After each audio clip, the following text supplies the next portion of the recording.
Halo Sobat Tani, saya Teddy. Di sini kita sama-sama akan mengenal tentang pertanian. Indonesia adalah salah satu negara yang terkenal dengan sistem agrarisnya, yang hampir semua masyarakatnya bermata pencaharian sebagai seorang petani.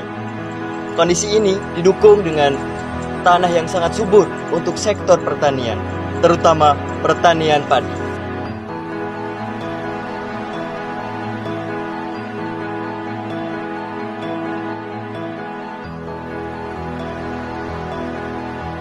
Padi merupakan salah satu bahan pokok bagi masyarakat Indonesia.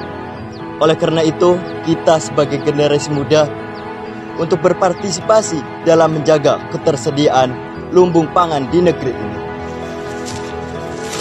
Pengelolaan padi sebenarnya susah-susah gampang. Karena dalam pengelolaan padi, kita harus mengetahui jenis padi apa yang akan ditanam. Juga obat-obat apa saja yang akan digunakan.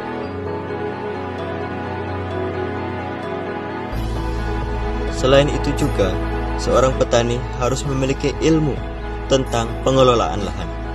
Biasanya, masyarakat dalam menanam padi dilakukan pada musim hujan. Hal ini karena curah hujan yang tinggi sehingga padi tak perlu pengaliran air.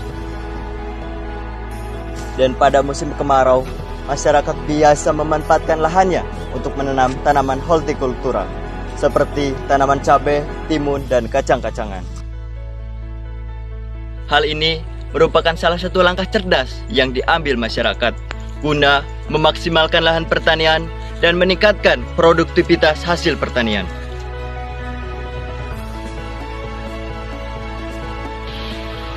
Mari kita menjaga ketersediaan bahan pokok di negeri ini guna menciptakan Indonesia yang maju dan sejahtera.